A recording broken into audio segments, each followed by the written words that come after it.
in 2020, right? I'm convinced. What is happening? They're going to announce that aliens are legit. No. Aliens are legit. Huh? So listen, I'm telling you, here's how it works, right? Like, nobody would believe it if 5-10 years ago, all of a sudden they were like, UFOs, it's the real deal, aliens are here, nobody would buy it. But you start dropping like, hey, we have these snake-like UFOs, I'm telling you. Maybe that's why they're declassifying all that information now. I'm telling you, man, you might call me nuts, but 2020, that's the year. Are we rolling? So I was trying to convince him not to dress fancy today because I finally got him on board with doing some Brazilian Jiu-Jitsu after this. Yeah. Why do you look nervous? Not nervous. Just excited. Just because I'm like 3 times the size of you and you're going to be rolling with me. Just because I weigh 150 pounds. The last time I weighed that, I think I was in my mother's womb. So you're probably wondering why we've got stuff all over the place. Well, we want to give some shout outs today. We've had some amazing people sending out gifts and stuff just to say thanks. So we'll walk through your pick of your favorite stuff. Well, my pick is Primary Arms has sent us out some excellent sights. We have their micro red dot sight, which I've used, and it's fantastic. They sent out a 1x6 scope that you've actually had an opportunity to play around with. Yeah, play with it in Wichita. It's sexy. So hopefully I'll be able to put it on my rifle and plug away with it. You've also got some cigars. Line of Duty cigars, cop-owned company out of Jersey. We had Matt, a sergeant with the Warrenville Police Department, who sent us out a sweet grunt-style shirt to say thank you. We had, just so much good stuff. Americana Handcrafts sent out this cool game with the flag on it, and it's actually got the pieces are made of shells. Incredible. Over We've there. got the ever popular bottle breacher with law enforcement today, right on the side. Eli does a great job and sends you a lot of stuff that we have hanging around the studio here. You can carry those onto a plane. That is something you can do? Well, listen, when they took away my TSA pre-check for the frag grenade bottle opener, you cannot bring that, but they let me bring that on. And this is probably a cool moment to announce that we will be at, it's clear, everybody, nobody freak out. We're going to be at the SIG Media Day. We've got a cool Mark 25 here with, of course, my enforced weapon mounted light. But we're going to be out at the SIG Media Day at SHOT Show this year. So if anybody else is out there or at SHOT Show, come visit us, come say hi. We're also going to be at the Antares Alliance Range Day the first half of the day. So a lot of good stuff going on. I'm super excited to go out and see what SIG has out there. So. Yeah, I think we'll probably start off the day at Antares, hang out, do some cool announcements and some product shout outs over there. Head over to SIG, and then this is your first SHOT Show, right? It is my first SHOT Show. Follow us on Instagram. We'll be putting up shots of us out throughout the week. So he'll probably be putting up shirtless pictures of him in Vegas at the pool party too, so that he can show off the He's new gonna tattoo. try to keep up with me in the gym, but it's just not gonna happen. We will document all of that.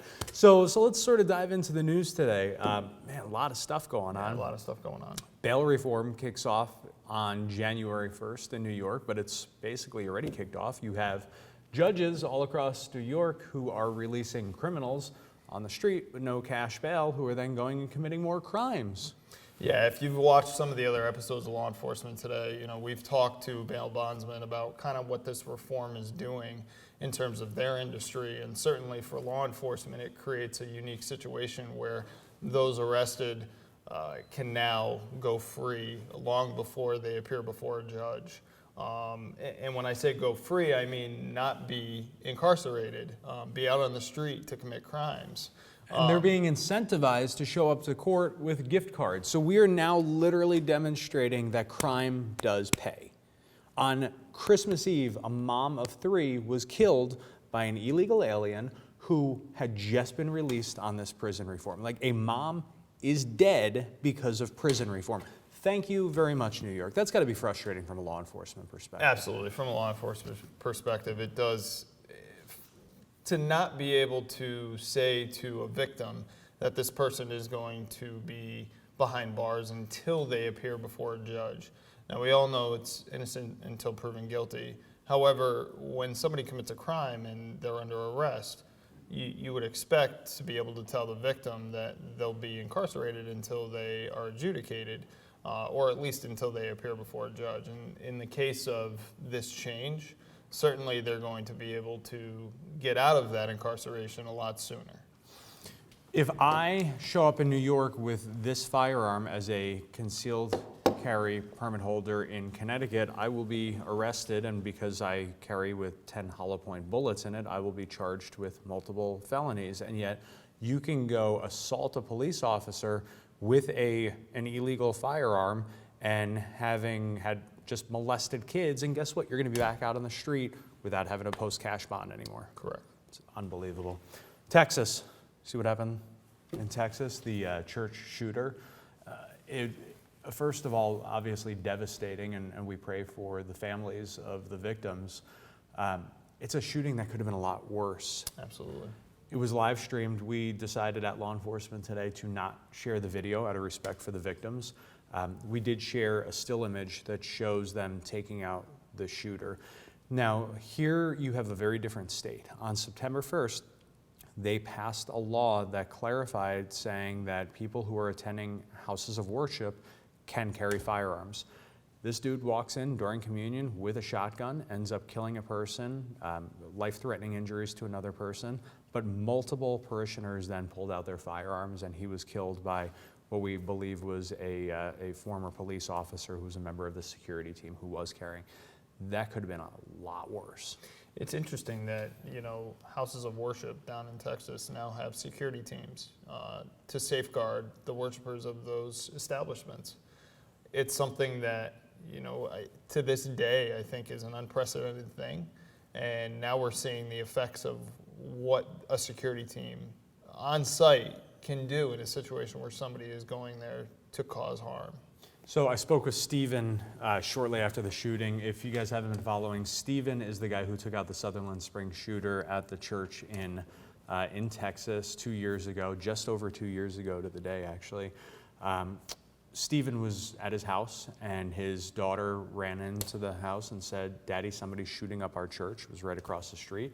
Stephen grabbed his AR-15, barefoot. He ran outside, he engaged the shooter, shot him, I believe it was 5 or 6 times. Guy was in full body armor. Guy takes off in a vehicle. Stephen flags down a guy in a pickup truck, says, "That guy just shot up our church. We'll get in, we gotta go get him." They went out and they ended him.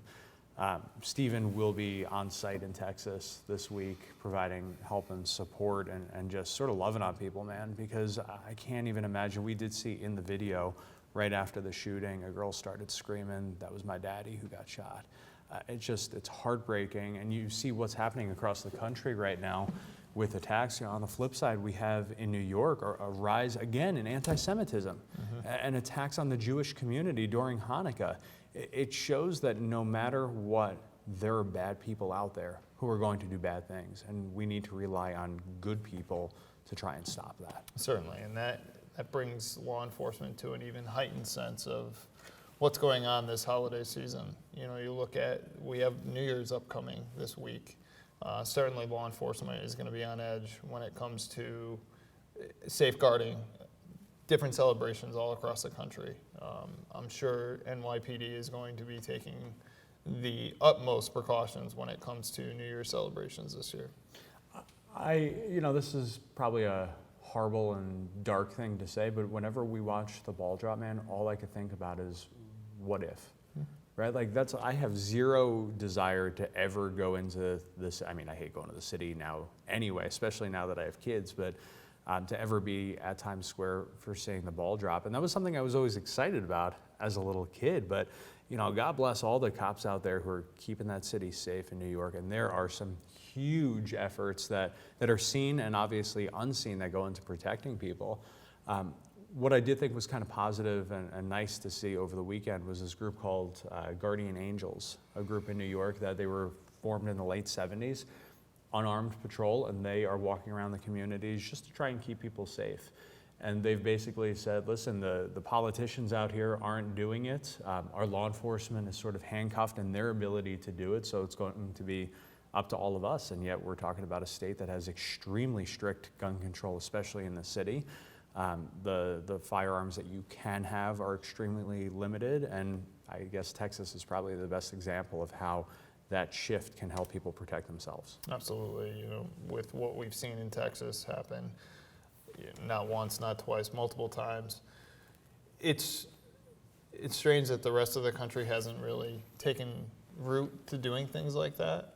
Certainly, there are restrictions in New York City, and those restrictions safeguard public safety in some ways. But when it comes to New Year's celebrations and the amount of people that are going to be in Times Square that day, law enforcement is going to be even more attentive to what's going on in that city. And certainly around the country, law enforcement is going to be at a heightened sense on New Year's Eve. And for agencies that are smaller, it doesn't matter. It could happen anywhere, and law enforcement officers across the country know that and are prepared for that.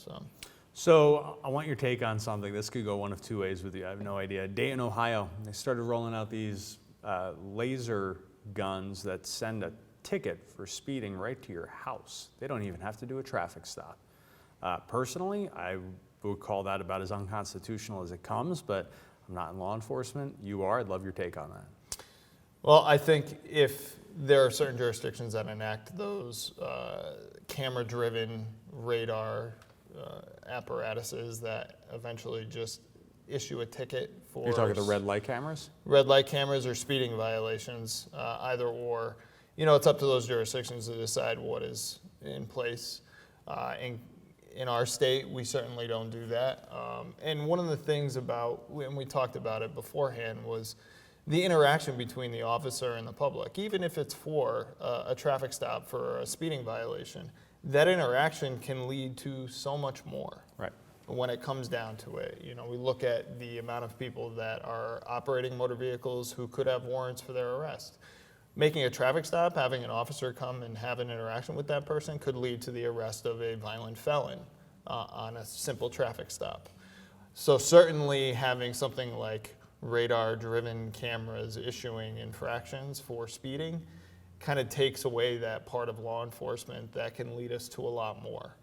And for the officers that are entering the job today, there are sometimes a lot of benefits to that interaction when it comes to traffic stops. It allows that officer to really generate and polish their ability to have an interaction with somebody that probably is going to be negative initially, right? Nobody likes to be stopped by a police officer, even for something like speeding. But the interaction is going to teach that younger officer how to act, how to talk to somebody who you're ultimately going to take some law enforcement action on. So when it comes to these camera-driven violation apparatuses, I don't see that as being a benefit to law enforcement.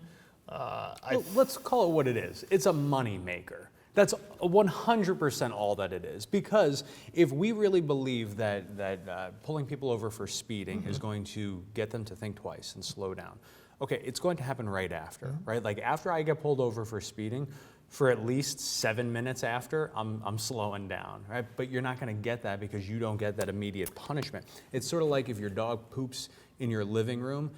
They say that if you rub your dog's nose in it, like he doesn't even know. He doesn't understand. Sounds like you need a better dog trainer. Don't even get me started on that. That's But when you're right, when it comes down to it, that initial, the motor vehicle stop, the officer coming up to you, telling you why you were stopped, speeding, for example, yeah, you're probably going to drive the speed limit for the rest of your travel. Yes, the rest of your travel.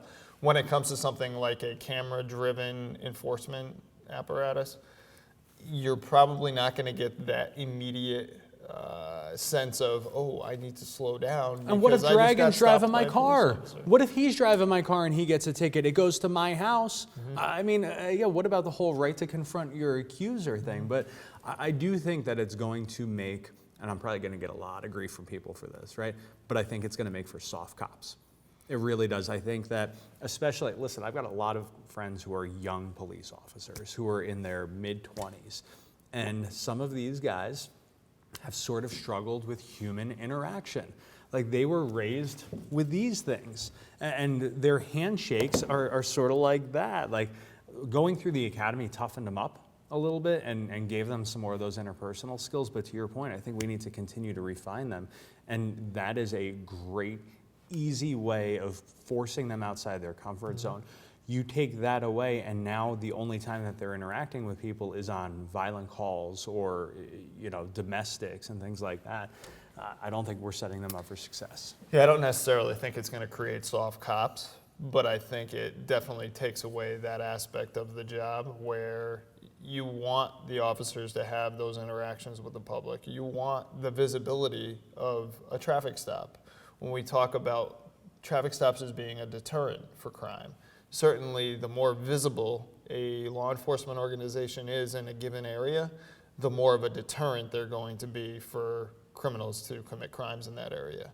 So you take away that traffic stop aspect, those lights and sirens, you certainly take away from that agency's ability to deter crime.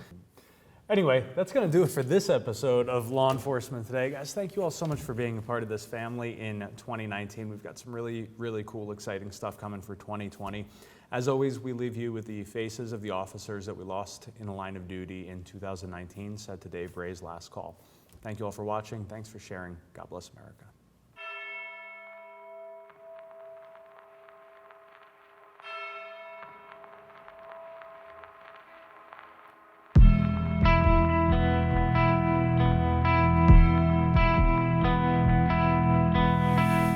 Man down, I'm bleeding out.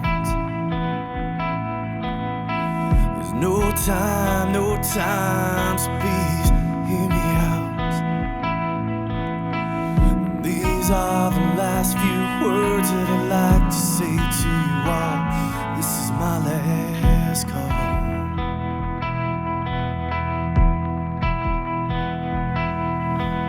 Tell my wife I love her and that I won't be home tonight. Thank her for those long, hard years that we tried to get it right. And tell her I'll be waiting after she makes it through it all. This is my last call. But ask her to forgive me.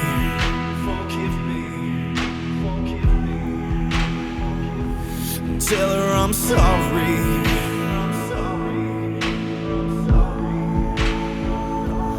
That I can't be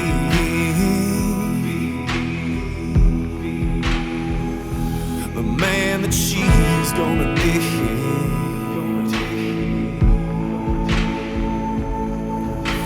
Tell her I'll be waiting where the winter meets the fall. This is my last call.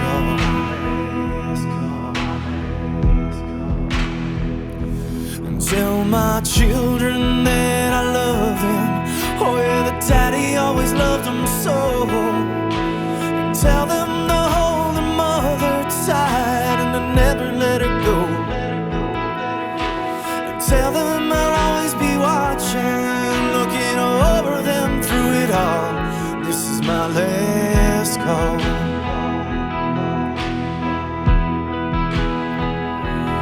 Tell him to fight for me.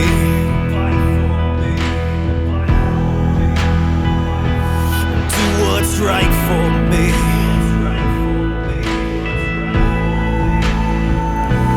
Choose the light for me. But don't ever forget me.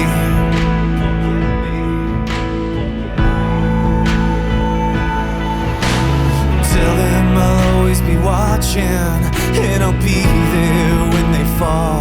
This is my last call.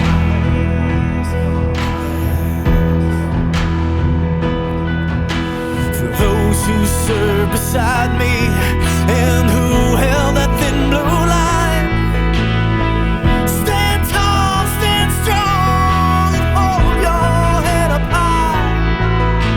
I'm sorry I let you down today, but please know I gave my all. This is my last call.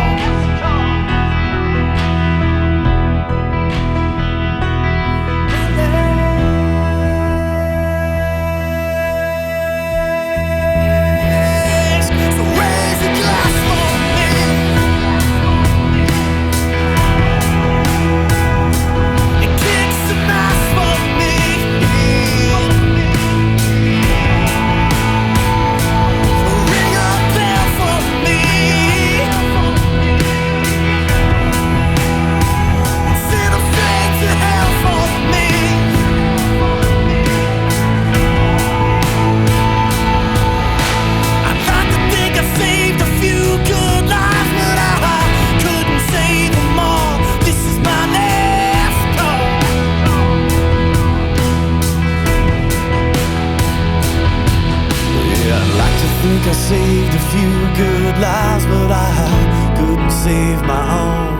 my last